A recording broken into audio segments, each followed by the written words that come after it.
وہ جو نہ تھے تو کچھ بھی نہ تھا، وہ جو نہ ہو تو کچھ بھی نہ ہو، جان ہے وہ جہان کی، جان ہے تو جہان ہے۔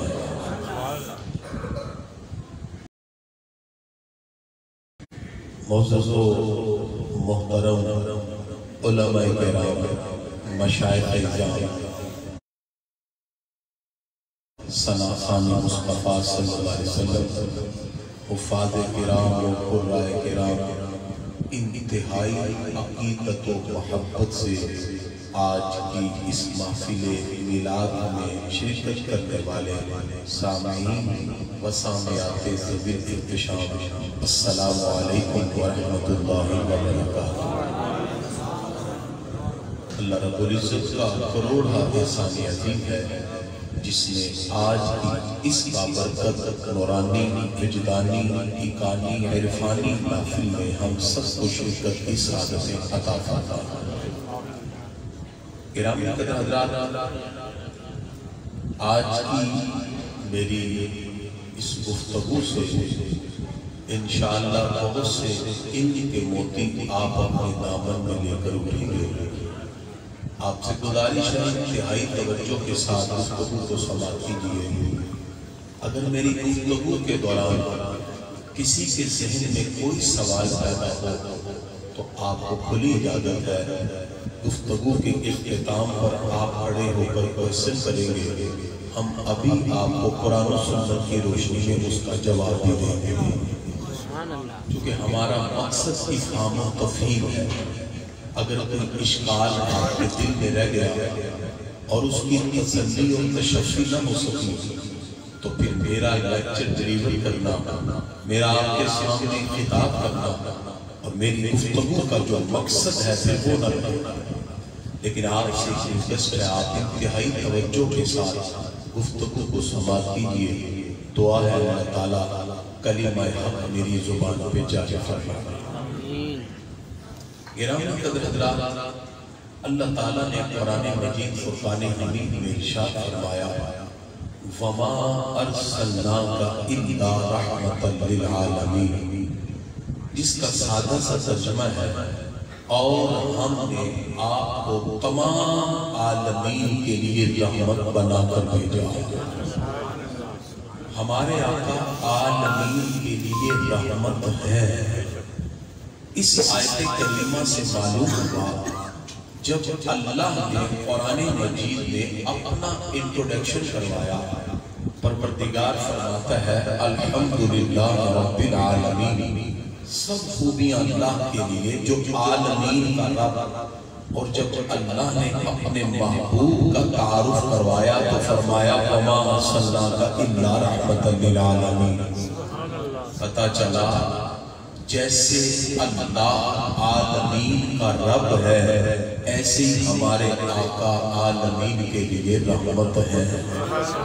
کائنات کا کوئی ذرہ رب کی ربوبیت سے باہر نہیں ہے، کائنات کا کوئی ذرہ ہمارے آقا کی رحمت سے باہر نہیں ہے۔ سبحان اللہ۔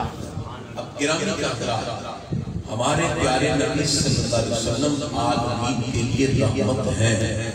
اس کا مطلب یہ ہے جو مخلوق گزر گئی، جو موجود ہے اور جو قیامت تک پیدا ہوگی، ہر مخلوق کو ہمارے آقا کی رحمت کا فیض منتقل ہو رہا ہے۔ اب ہمارے آقا عالمین کے لیے رحمت ہے۔ سوال پیدا ہوا وہ عالمین کیا ہے جس کے لیے ہمارے آقا رحمت ہے؟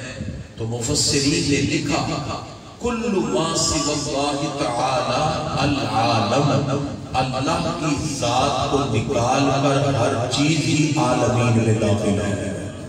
اللہ تعالیٰ خود خالق ہے، وہ کریٹر ہے، وہ خود بنانے والا ہے، وہ عالمین میں داخل نہیں، باقی ہر چیز عالمین میں داخل ہے۔ پتہ چلا جب ہمارے آقا عالمین کے لیے رحمت ہے، پروردگار نے اپنے محبوب کی رحمت کو وہ عمومیت عطا فرمائی ہے، ہر کائنات کا ذرہ ہمارے آقا کی رحمت سے فیض حاصل کر رہا ہے۔ سبحان اللہ۔ اسی وجہ سے اللہ تعالیٰ نے سب سے پہلے اس کائنات میں اپنے محبوب کے نور کو پیدا فرمایا۔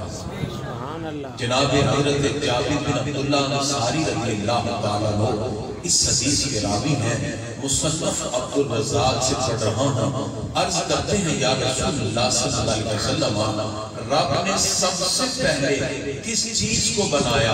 سرکار فرماتے ہیں یا جابر ان اللہ تعالی خلق قبل الاشیاء نور نبی من نورہ، اللہ نے سب سے پہلے تیرے نبی کے نور کو اپنے نور سے پیدا فرمایا۔ سبحان اللہ۔ اس کا یہ معنی نہیں کہ نعوذ باللہ ہمارے آقا رب کے نور کی جز بن گئے، نہیں، ہمارے آقا اللہ کے نور کی جز نہیں بلکہ رب کے نور کا جلوہ ہے، مظہر عطم ہے۔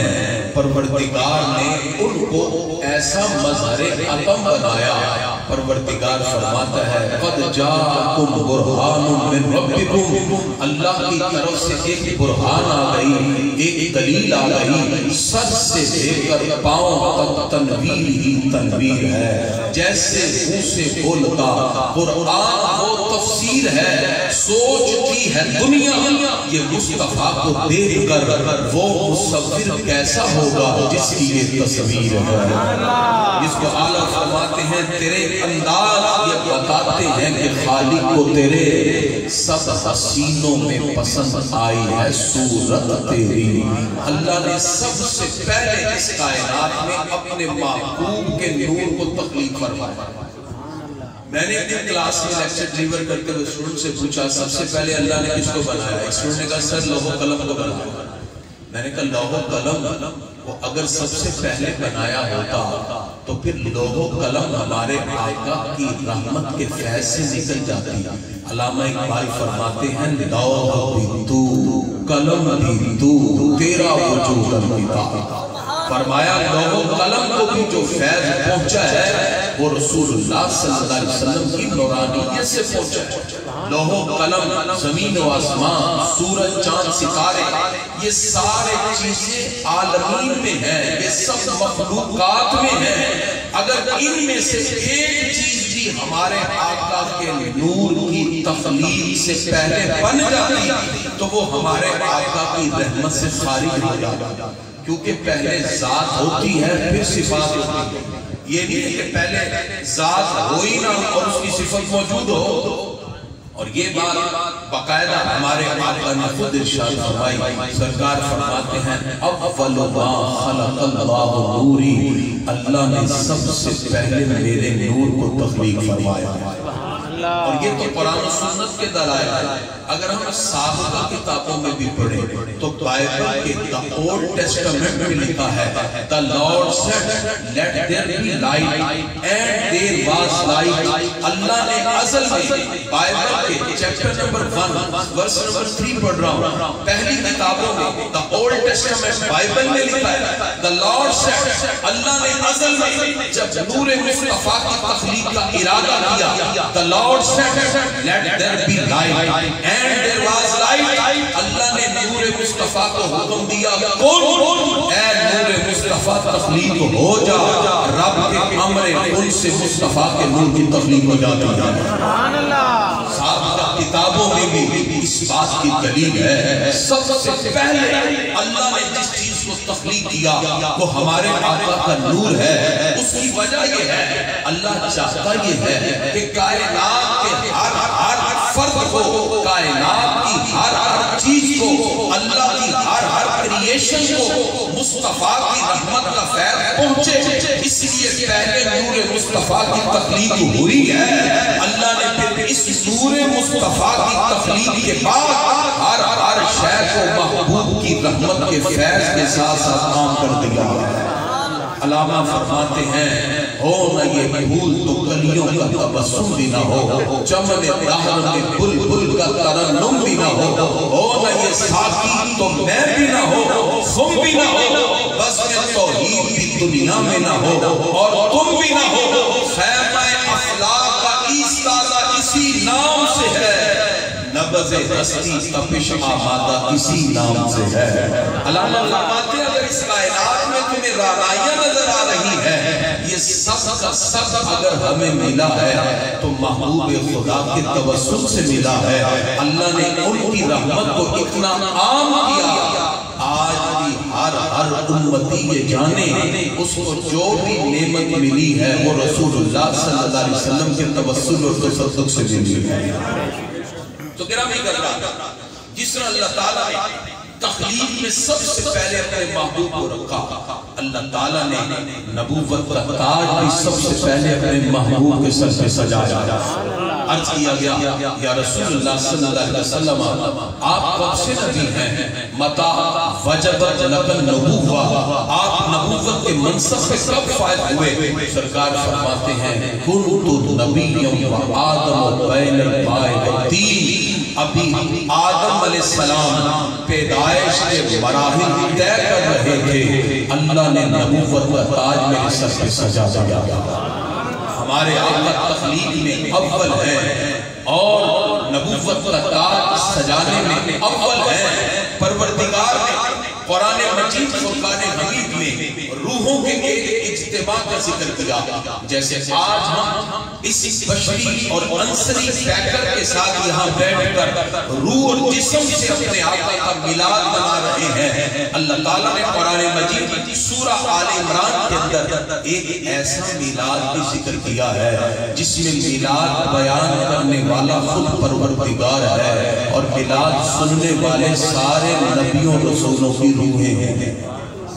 گرامی قدرہ عالم ارواح میں اگر مفسرین کی آراء دیکھیں تو 4 طرح کی گیدرنگ ہوئی ہے، جن میں سے 2 گیدرنگ میں آپ کے سامنے ڈسکس کروں گا، 2 اجتماعات ذکر کروں گا۔ ایک اجتماع وہ ہے جو اللہ تعالیٰ نے ساری روحوں کو جمع کیا اور اللہ رب العزت نے پوچھا الستو بربکم، کیا میں تمہارا رب نہیں؟ قالوا بلا، سب نے کہا ہاں یا اللہ تو ہمارا پروردگار ہے۔ اللہ نے اپنی ربوبیت کے لیے صرف روحوں کے بلا کہنے سے، اقرار کہنے سے اپنی بات کی ربوبیت کی تکمیل پر رب قدوس نے اس سے آگے سوال نہیں بڑھایا اور اللہ کی ربوبیت کا اظہار ہو گیا۔ لیکن ایک اجتماع 1,34,000 انبیاء 313 رسولوں کا ہوا جس میں غیر نبی کوئی نہیں آیا۔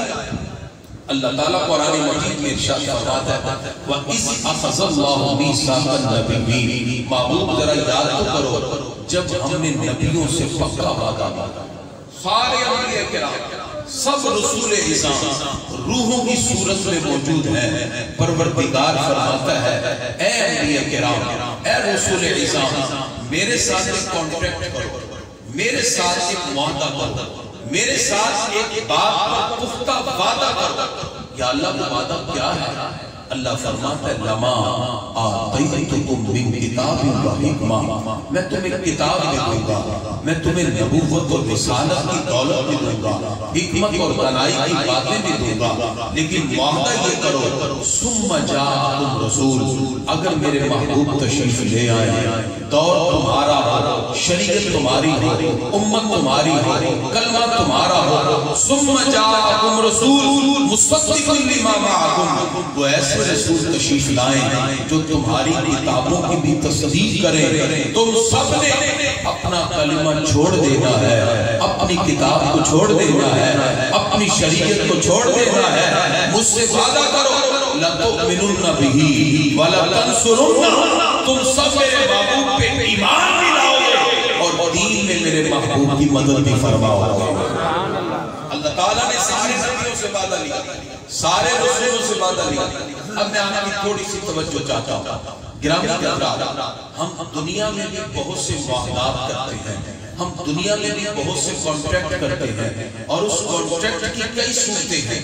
گرامی کرنا یہاں میں آپ کی توجہ چاہوں گا. ایک ہوتا ہے اقرار. اقرار یہ ہوتا ہے کہ بندہ خود کسی بات کو تسلیم کر لے. جیسے آپ کسی کوئی شخص نے یار آپ کو یاد نہیں یہ پچھلے مہینے آپ نے مجھے 100 روپیہ دیا تھا یہ میں آپ کو دے رہا ہوں. وہ اقرار خود کر رہا ہے. یہ پہلا درجہ. دوسرا درجہ ہے وعدہ. وعدہ یہ ہے کہ اگر کوئی شخص کہے یار مجھے آپ 1000 روپیہ دے دو میں اگلے مہینے دوں گا تو وہ اس وعدے پر اس کو 1000 اسے کہتے ہیں وعدہ. یعنی مستقبل کے کسی کام پر بندہ اپنے اوپر ایک ذمہ لے لے وہ وعدہ. وعدے سے اوپر ہے عہد. عہد وہ وعدہ ہوتا ہے جس میں ضمانت ہو. آپ سے کوئی کہے جی لاکھ روپے دے آپ کہے جی کوئی ضمانت دے. کوئی محلے کا معتبر بندہ کہتا ہے جی میں ضمانت دیتا ہوں. اس ضمانت سے اسے عہد کہتے ہیں. پہلا درجہ کیا ہے اقرار. دوسرا درجہ کیا ہے وعدہ. تیسرا درجہ کیا ہے عہد. اور اگر اس معاہدے کو لکھ لیا جائے اسٹامپ پیپر کر لیا جائے اس پہ سین انگوٹھے ہو جائے تو اسے کہتے ہیں میثاق. عربی زبان میں اسے کیا کہتے ہیں میثاق. اور اگر اس کی حکم عدولی پر سزا بھی لکھ دی جائے اسے کہتے ہیں عصمت. اب توجہ. پہلا درجہ اقرار. دوسرا درجہ وعدہ. تیسرا درجہ عہد. چوتھا درجہ میثاق. پانچواں درجہ عصمت. قربان نہ جائیے جب اللہ نے اپنی ربوبیت کا اظہار کیا تو فرمایا الستو بربکم کیا میں تمہارا رب نہیں؟ قالوا بلی. سب نے کہا ہاں. وہاں اقرار پہ بات ختم. لیکن جب باری آئی محبوب خدا کی فرمایا یہاں شان رسالت کا معاملہ ہے. یہاں اقرار سے بات نہیں چلے گی. یہاں وعدے سے بات نہیں چلے گی. یہاں عہد سے بات نہیں چلے گی. یہاں میثاق ہوگا. فرمایا وَإِذْ أَخَذَ اللَّهُ مِيثَاقَ النَّبِيِّينَ فرمایا یاد کرو ہم نے سارے نبیوں کے اقرار کے بعد بھی ان سے لکھوا کر ان سے میثاق لیا ہے. اللہ تعالیٰ نے نبیوں سے پوچھا اے انبیاء کرام اے رسول اعظام. اللہ فرماتا ہے قال اقررتم واخذتم على ذلكم اسری. کیا تم یہ اقرار کرتے ہو کہ میرے محبوب آئے تم اپنا کلمہ چھوڑ دو گے تم اپنی شریعت کو ترک کر کے میرے محبوب کا دامن تھام لو گے؟ اللہ فرماتا ہے جب ہم نے روحوں سے کہا سارے انبیاء 1,24,000 انبیاء سب پکار اٹھے قالوا اقررنا. ہاں یا اللہ ہم اقرار کرتے ہیں. ہم اس بات کا اقرار کرتے ہیں ہم تیرے محبوب کی رسالت کو مانیں گے. ہم دین میں ان کی مدد بھی کریں گے. چاہیے تو یہ تھا ایک بندہ اقرار کرے 2 کرے تو ویلیو بنتی ہے. 10 کرے تو اور ویلیو. 100 کرے تو اور ویلیو. یہاں پر ویلیو اتنی بڑھ گئی اقرار کرنے والے ہیں بھی انبیاء اور تعداد بھی 1,24,000 ہے. سب نے اقرار کیا. لیکن اللہ فرماتا ہے یہاں اقرار سے بات نہیں بنے گی. سب نے کہا اقررنا ہم نے اقرار کیا. اللہ فرماتا ہے فاشہدوا اس اقرار پر میرے محبوب کی رسالت پر سارے گواہیاں دو. اب سارے انبیاء کرام گواہی دے رہے ہیں. جس اسلام پیپر پر 2 بندے سین انگوٹھے کریں اس کی کتنی ویلیو ہے اور جس پر 100 لوگ سین انگوٹھے کر دیں اس اسلام کی کتنی ویلیو ہے. اور جس اسلام پر 1,24,000 سین انگوٹھے ہو جائے اس اسلام کی کیا ویلیو ہے. اور اسلام بھی وہ ہے جو کسی دنیا کے کاغذ میں نہیں لکھا گیا. یہ وہ معاہدہ ہے جس کو اللہ نے لوح محفوظ پر محفوظ فرما دیا. سارے انبیاء کرام اللہ فرماتا ہے فاشہدوا گواہیاں دو. جناب موسیٰ کی گواہی ہے. عیسیٰ علیہ السلام گواہ ہے. جناب عیسیٰ علیہ السلام کی گواہی ہے. موسیٰ علیہ السلام گواہ ہے. جناب ابراہیم علیہ السلام گواہی دیتے ہیں. حضرت اسماعیل علیہ السلام گواہ ہیں. 1,24,000 انبیاء کرام جب محبوب خدا کی عظمت شان رفعت کے عظمت سے پیش نظر گواہیاں پوری کر چکے. اللہ فرماتا ہے بات میرے محبوب کی ہے. اے انبیاء کرام گواہ رہنا تمہاری گواہیاں آ گئی. وَأَنَا مَعَكُمْ مِنَ الشَّاهِدِينَ میرے محبوب کی رسالت کا مقام یہ ہے. اللہ فرماتا ہے خود پروردگار بھی اپنے محبوب کی رسالت میں گواہ بن گیا. ذرا اندازہ لگائیے کسی کے اسٹامپ پیپر پر chief of army staff sign اٹھا کرے وہ فخر سے کہتا ہے کہ میرے اسٹامپ پر چیف آف آرمی اسٹاف کا سین اٹھا ہے، ان کی گواہی ہے۔ ہم اپنے آقا کی عظمت پہ کیوں نہ قربان جائیں؟ ان کی اس رسالت کی عظمت اور شان پر انبیاء کی گواہیاں اپنی جگہ۔ اللہ فرماتا ہے وَأَنَا مَعَكُمْ مِنَ الشَّاهِدِينَ، خود میں پروردگار اپنے محبوب کی رسالت پہ گواہ بن کے آ رہا ہوں۔ گرامی کا درات اس سے پتہ چلا پروردگار نے شان رسالت میں ہمارے آقا کو اعلیٰ مقام عطا کیا۔ اور یہ جو محفل میلاد ہے جس میں آقا کی آمد کا تذکرہ ہے، آج ہم یہاں سے جا کے بیٹھے ہیں، یہ جو محفل میں سنا رہا ہوں یہ عالم ارواح میں ثم جاءکم رسول اللہ صلی اللہ علیہ وسلم کی آمد کا تذکرہ ہے، اور یہ آمد مصطفیٰ کا تذکرہ کسی فرد نے بیان نہیں کیا بلکہ اللہ فرماتا ہے میں نے خود اپنے محبوب کا میلاد بیان فرمایا، ان کے آنے کا تذکرہ فرمایا۔ گرامی کے حضرات اس سے معلوم ہوا پروردگار نے سارے نبیوں رسولوں میں سب سے اونچا مقام ہمارے آقا کو عطا فرمایا۔ اس کی اعلیٰ فرماتے ہیں سب سے اولا و اعلیٰ ہمارا نبی، سب سے بالا و بالا ہمارا نبی۔ کیا خبر کتنے تارے کھلے چھپ گئے پر نہ ڈوبے نہ ڈوبا ہمارا نبی۔ اگلی بات سنیں گے آپ کا دل باغ باغ ہو جائے گا۔ اعلیٰ فرماتے ہیں یہ جو نبیوں نے وعدہ کیا اس کی تکمیل معراج کی رات ہوئی۔ سارے انبیاء کرام مقتدی ہیں، ہمارے آقا امام ہیں۔ سب نبیوں نے ہمارے آقا کا کلمہ پڑھ لیا اور نبی کریم صلی اللہ علیہ وسلم کو اپنا رسول مان لیا۔ اعلیٰ فرماتے ہیں قیامت کا دن ہوگا، انبیاء کھڑے ہوں گے تو اس وقت میں نبیوں سے کہوں گا انبیاء سے کروں عرض کیوں مالکو کیا نبی ہے تمہارا ہمارا نبی؟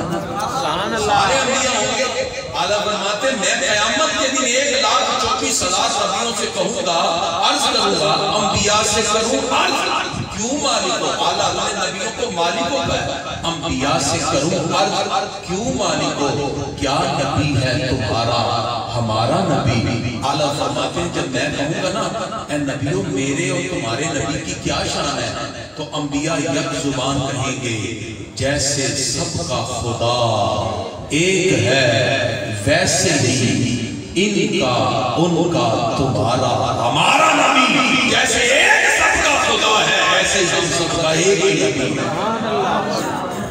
گرامی حضرات جس شان کو اللہ نے عالم ارواح میں ذکر کیا، جس کی عظمتوں پر اللہ نے قرآن میں فرمایا کوئی شخص یہ نہ سمجھے کہ وہ رحمت مصطفیٰ سے خارج ہے، فرمایا جو عالمین میں داخل ہے وما ارسلناک الا رحمتا للعالمین، فرمایا ہم نے ہر کائنات کے ذرے میں اپنے محبوب کی رسالت اور رحمت کے فیض کو عام کر دیا ہے۔ عرش حق ہے مسند رفعت رسول اللہ کی دیکھ لی ہے حشر میں عزت رسول اللہ۔ یہاں تو جو عظمتوں کا ہم ذکر کر رہے ہیں میدان حشر بھی ایسے ہے، جو لوگ ڈیوٹی پر جاتے ہیں ان کی ڈیلی اٹینڈنس بھی لگ رہی ہے، ڈیلی ہر چیز ان کی اکاؤنٹیبلٹی میں ہے۔ مہینے کے اینڈ پہ ایک بندے کو بلا کے نہیں پوچھا جاتا کہ تم نے کتنی چھٹیاں کی ہیں، ان کی سیلری بھی بنتی ہے، ان کی ہر چیز اکاؤنٹیبلٹی میں ہے۔ اگر ہم دنیا میں کسی آفس کی اکاؤنٹیبلٹی میں ایک بندے کا ریکارڈ مرتب کر سکتے ہیں، وہ خالق ہے، وہ پروردگار ہے، وہ مالک ہے، وہ کریٹر ہے، اس نے فرشتے بھی بٹھائے، ہمارا ریکارڈ بھی تیار ہو رہا ہے، وہ تو ہمارے دل کے پیدا ہونے والے خیال کو جانتا ہے۔ پھر حشر کے میدان کا مقصد کیا ہے؟ حشر میں سارے قبر سے اٹھ کے آئے، ہر ایک رجسٹر پکڑا دیا جائے کہ تمہاری زندگیوں میں یہ کام ہوئے ہیں، لیکن وہاں حشر کا میدان سجے گا اس لیے ادھر سے گناہگار پکاریں گے، ادھر سے میرے آقا اپنی شفاعت کے ذریعے سے جنت میں داخل کرواتے ہیں۔ اعلیٰ فرماتے ہیں دیکھ لی ہے حشر میں عزت رسول اللہ کی، یہی عزت کو دکھانے کے لیے پروردگار نے میدان حشر کا انعقاد کیا۔ گرامی کا حضرات اب یہ بات فائنل ہوئی کہ اللہ رب العزت نے کائنات کے ہر گوشے کو جو فیض عطا کیا وہ محبوب خدا کی رحمت کا عطا کیا۔ اللہ تعالیٰ نے نبیوں سے بھی گواہی دی، انبیاء کرام نے ہمارے آقا کی انہی عظمتوں کو ذکر کرنے والے ہیں۔ ہم ہیں امتی، اور امت آج 1400 سال کے بعد زندہ ہے تو محبت مصطفیٰ کے جذبے کے ساتھ زندہ ہے۔ یہ جو محبت رسول صلی اللہ علیہ وسلم کا جذبہ ہے، پروردگار نے جو ہمیں عطا کیا، یہ وہ جذبہ ہے جو انسان کو بلندیوں پر لے جاتا ہے۔ محافل میلاد کے منانے کا مقصد کیا ہے؟ اس جذبہ محبت کو مزید بڑھانا، آقا علیہ السلام کی خصلتوں کا ذکر کرنا، نبی کریم صلی اللہ علیہ وسلم کے جملہ افعال کو بیان کرنا۔ جیسے ہمارے آقا کبھی خود صحابہ کو جمع کرتے، جامع ترمذی جلد نمبر 2 ابواب المناقب، سرکار منبر پہ کھڑے ہو کے کہتے ہیں بتاؤ من انا، میں کون ہوں؟ صحابہ نے کہا انت رسول اللہ علیہ السلام، آپ اللہ کے رسول ہیں۔ لیکن سرکار کو آج اپنا خود میلاد بیان کرنا چاہتے تھے۔ سرکار فرماتے انا محمد بن عبد اللہ ابن عبد المطلب، اور میرا نام محمد ہے، میرے ابا جی کا نام عبداللہ ہے، میرے دادے کا نام عبد المطلب ہے۔ سرکار نے اپنے آباء و اجداد کا ذکر کرتے ہوئے فرمایا جب اللہ نے مخلوق کی تخلیق کی ہے ان کو 2 گروہوں میں رکھا، بہترین گروہ میں مجھے رکھا، اس گروہ کے پروردگار نے قبیلے بنائے، بہترین قبیلے میں مجھے رکھا، اس قبیلے کے گھرانے بنائے، اللہ نے بہترین گھرانے میں مجھے رکھا۔ اے صحابہ میں حسب میں بھی تم سے اعلیٰ ہوں، میں نسب میں بھی تم سے اعلیٰ ہوں۔ خالق کائنات نے جس طرح قرآن مجید میں اپنے محبوب کی عظمتوں کا ذکر کیا، ہمارے آقا صحابہ کو بٹھا کر مسجد نبوی میں خود اپنے آنے کا تذکرہ سنا رہے ہیں، اپنی ولادت کا ذکر فرما رہے ہیں۔ اور صحابہ کرام کی سنن نسائی کی روایت ہے جب موقع ملتا نبی کریم صلی اللہ علیہ وسلم کی محبتوں کا تذکرہ چھیڑ دیتے، آقا علیہ السلام جیسی عظیم نعمت کے ملنے پر اللہ کا شکر ادا کرتے۔ محفل میلاد کیا ہے؟ ایک محبت کا اظہار ہے، ایک اظہار تشکر ہے، یعنی جہاں ہم محبت کا اظہار کرتے ہیں وہاں ہم اللہ کا شکر ادا کرتے ہیں کہ اللہ نے ہمیں اس عظیم ہستی کا محبوب، اپنے محبوب کا امتی بنایا ہے، جو رب کے بھی محبوب ہے، جو سارے نبیوں کے بھی نبی بنایا ہے۔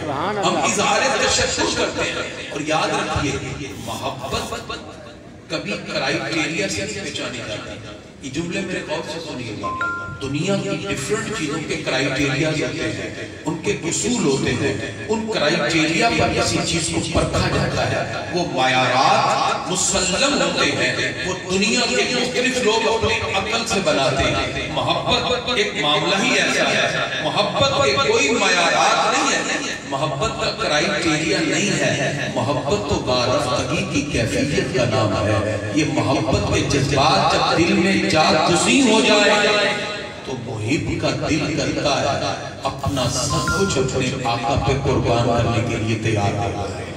حضرت بلال رضی اللہ عنہ سے پوچھئے کون سا جذبہ تھا کہ مکے کی گلیوں میں گھسیٹا جاتا ہے، پشت پر پتھر بھی رکھے جاتے ہیں، آنکھیں بند ہیں اور صدا بلند ہو رہی ہے، آہد آہد جتنی مرضی تکلیفیں دو، خدا کی عزت کی قسم میرے آقا جیسا کائنات میں کوئی نہیں۔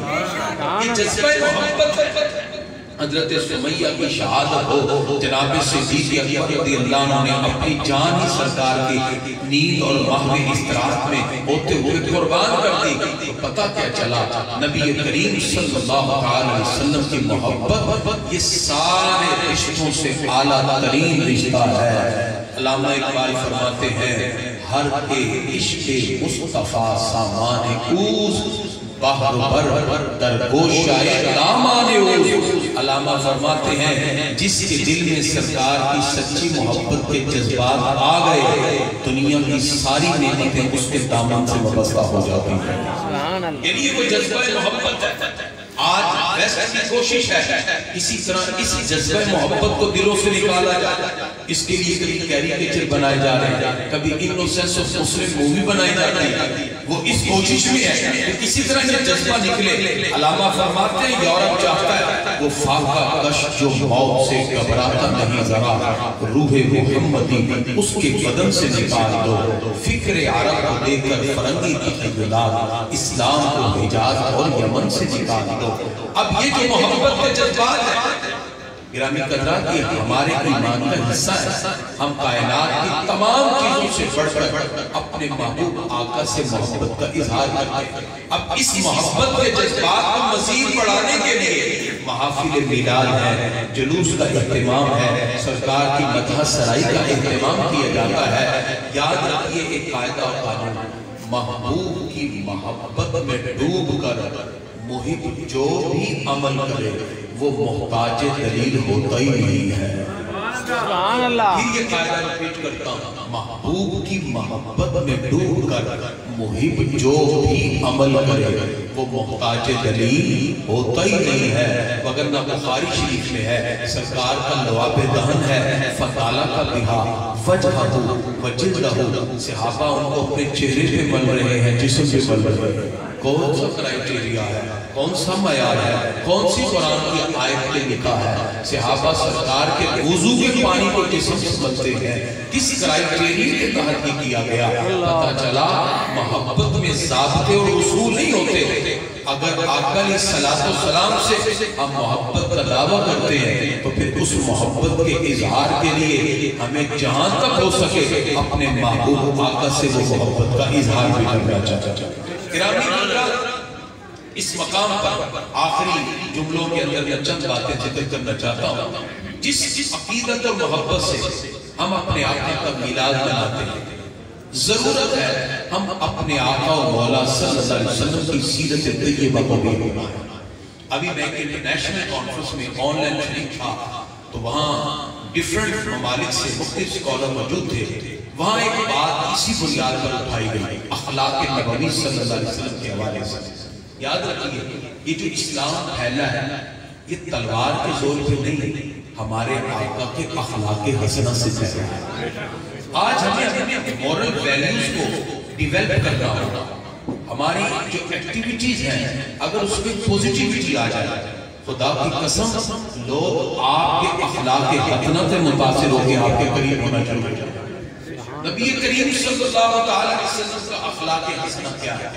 زید بن شانہ یہودیوں کا بہت بڑا عالم ہے, وہ ہمارے آقا کی حلیمیت کو دیکھ کر کلمہ پڑھ کے اسلام قبول کر لیتا ہے. نبی کریم صلی اللہ علیہ وسلم نے مکہ فتح کیا, جان کے دشمن سامنے کھڑے تھے.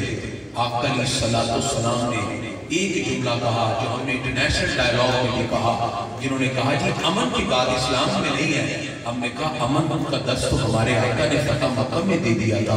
آقا علیہ السلام فرماتے ہیں لا تثریب علیکم اليوم, آج کسی سے کوئی بدلہ نہیں لیا جائے گا. سرکار فرماتے ہیں go you are free, this is the day of forgiveness, جاؤ آج میں نے سب کو معاف کر دیا. یہ ہمارے آقا علیہ السلام کا حسن عمل تھا کہ مکہ فتح ہوا تو 11,000 ہے, 2 سال بعد ہمارے آقا اسی مکہ میں حج کے لیے آئے تو 1.25 لاکھ صحابہ ہمارے آقا کے ساتھ کھڑے ہوئے. 1.25 لاکھ انالیسس کرتے دیکھیے 2 سال کے اندر اتنی تبدیلی. گرامی قدرات یہ اصل میں آقا علیہ السلام کے اخلاق حسنہ کا نتیجہ ہے. آئیے ہم پیارے نبی صلی اللہ علیہ وسلم کے اخلاق حسنہ کو اپنائیں. نبی کریم صلی اللہ علیہ وسلم نے کبھی کسی سے سخت لہجے میں بات نہیں کی. حضرت انس بن مالک کہتے ہیں 10 سال میں نے آقا علیہ السلام کی خدمت کی, میرے آقا نے 10 سال میں مجھے کبھی ڈانٹا بھی نہیں ہے. نبی کریم صلی اللہ علیہ وسلم نے اگر دشمن بھی آئے ان کے ساتھ ایسا بیہیویئر رکھا, حسن اخلاق سے وہ ایسے متاثر ہوئے. عروہ بن مسعود کہتے ہیں کہ جس وقت صلح حدیبیہ کے موقع پر ہم گفتگو کرنے کے لیے آئے تو نبی کریم صلی اللہ علیہ وسلم کا اخلاق حسنہ اور صحابہ کی آپ سے محبت دیکھ کے ہم حیران رہ گئے. ہم دنیا کے بڑے بڑے درباروں میں گئے اور جا کے کہا خدا کی قسم جیسا شاہانہ انداز اور جیسا ادب اور محبت کا انداز ہم نے رسول اللہ کے دربار میں صحابہ کا دیکھا ہم نے کہیں نہیں دیکھا. یہی وہ اخلاق حسنہ ہے. نبی کریم صلی اللہ علیہ وسلم کی سیرت طیبہ کا جب ہم مطالعہ کریں, سیرت طیبہ کا پڑھنے کا یہ مطلب نہیں ہے کہ صرف واقعات پڑھے جائیں, بلکہ سیرت کو پڑھیں اور اس کو اپنانے کی کوشش کریں, پریکٹیکل لائف میں اس کو لے کے آئیں. آقا دو جہاں صلی اللہ علیہ وسلم کا سوشل بیہیویئر کیا تھا, اکنامیکل ڈیولپمنٹ کے لیے ہمارے آقا نے کس طرح وفود کے ساتھ ملاقات کی. آقا علیہ السلام کا مابین المذاہب کس طرح پریویلیجز اور مارجن کا تصور رہا جس سے اغیار بھی اتنا متاثر ہوئے وہ بھی کلمہ پڑھ کے مسلمان ہو جاتے ہیں. آج کی محفل میلاد کا جو پیغام ہے, گزارش یہ ہے ہم سب مل کر کوشش کریں آقا علیہ السلام کے اخلاق حسنہ کو اپنا لیا جائے. یہ وہ اخلاق حسنہ ہے. خدا کی عزت کی قسم دنیا کے ہر مقام پر پھر سرکار کے تربیت یافتہ پہنچے اغیار بھی کہنے لگے اگر یہ دین اسلام ہے تو اس جیسے فرشتے اور زمین پر کوئی نہیں ہو سکتے. اخلاق حسنہ کی تعریف میں اغیار نے بھی کہا, بلکہ ایک انگریز مورخ کا میں نے قول پڑھا, اس نے کہا مکہ فتح نہیں ہوا بلکہ محمد نے محمد کو ہی فتح کرایا. The eye of human history has never seen the peaceful person like the peaceful person of the Holy Prophet sallallahu alaihi wasallam. The eyes of human history has never seen the peaceful religion like the peaceful religion of the Holy Prophet Muhammad sallallahu alaihi wasallam. ہمارے آقا نے جس محبت کے ساتھ اس دین کو پھیلایا ہے, اس میلاد کے منانے کا مقصد ہی ہے اس محبتوں کو ہم بھی عام کرتے جائیں, مخلوق کے خدا کے ساتھ پیار کرتے جائیں. علامہ اقبال کہتے ہیں پیش شب بغداد کا گریز کمزار چرا مسلمانہ را خارا گزارا. علامہ فرماتے میں ایک رات رویا اور گڑ گڑا کے رویا. میں نے رب سے سوال کیا یا اللہ امت مسلمہ سوال میں کیوں آ گئی. علامہ فرماتے ہیں مجھے رات کو نیند میں غیب سے آواز آئی اقبال تو نبی دانی این دلے دارد و محبوب ندارد. اقبال تو جانتا نہیں یہ لوگ کلمہ تو میرے محبوب کا پڑھتے ہیں لیکن آئیڈیل غیروں کو بنا رہے ہیں. یعنی اقبال نے یہاں بڑا پیارا پیغام دیا. علامہ اقبال فرماتے ہیں چون بنا میں مصطفیٰ خانم درود از خجالت آبنی گردد وجود عشق نی کوید ہے محبوب غیر سینہ تو از بطا مانی دے گئے تا ندارت از محمد رنگو از درود خود میں اللہ نامے ہو. علامہ اقبال کی یہ پرشین میں شعر ہے جو میں نے اس لیے سنایا کہ اقبال نے بھی لکھا اور اس کا ترجمہ کیا ہے. علامہ فرماتے ہیں اے بندے جب تو اپنی زبان سے محبوب آقا کا نام لیتا ہے اپنے دل کو بھی غیر کی محبت سے پاک کر لگا. جب تیرا دل غیروں کی محبت سے پاک ہوگا پھر تو اپنی زبان سے اس محبوب کا نام لے گا. پھر دیکھ تیری ذات اور اس کے اثرات کیسے مرتب ہوتے ہیں. اے تیری ذوق و شوق و سوز و در می شناسی اسر ما بما چکر اسر ما مارا از ما بیگانہ کر از جمال مصطفیٰ بیگانہ کر. علامہ فرماتے ہیں اے ذوق شوق سے خالی ہو جانے والے مسلمان تو ایک رشتہ اپنے دل میں مضبوطی سے قائم اور دائم رکھ. دنیا کی کوئی طاقت تجھے سرنگو نہیں کر سکتی. علامہ اقبال فرماتے ہیں وہ رشتہ محبت مصطفیٰ ہے. اور میں بس یہ رشتہ اپنے دل میں پیدا کر. علامہ اقبال سے میں نے آج میں تصورات میں پوچھا پھر ہوگا کیا, اور میں کی محمد سے وفا تو نہیں تو ہم تیرے ہیں. یہ جہاں چیز ہے کیا لہو قلم تیرے ہیں, اور میں بھی دنیا کے ساری نعمتیں تیرے قدموں میں آ جائے. گرامی قدرات خودی کو پر بلند اتنا کہ ہر تقدیر سے پہلے خدا بندے سے خود پوچھے بتا تیری رضا کیا. یہ انسان کو مرتبہ اس وقت ملتا ہے جو محبوب آقا سے اپنے دل کے تعلق کو وابستہ کر لیتا ہے۔ آئیے آج کی اس محفل میلاد کا اہم ترین پیغام لے کر ہم اٹھیں، ہم سب اپنے آقا کی سیرت طیبہ کو اپنائیں، ان کے اخلاق حسنہ کو اپنائیں، ان کی سیرت کا مطالعہ کرتے ہوئے ان کی زندگی کے وہ خوبصورت نقوش کو اپنائیں، اس کی وجہ سے اغیار بھی ان کی تعریف کرنے پر مجبور ہوئے اور ان کی ذات سے کوئی ایسا نقص نہ نکال سکے۔ یہ وہ عظمت ہے جو رب قدوس نے اپنے محبوب کو عطا فرمائی ہے۔ میرے ہاتھ میں تھا جب تک میرے مصطفیٰ کا دامن، میرے پاؤں چومتی تھی یہی گردش رواں۔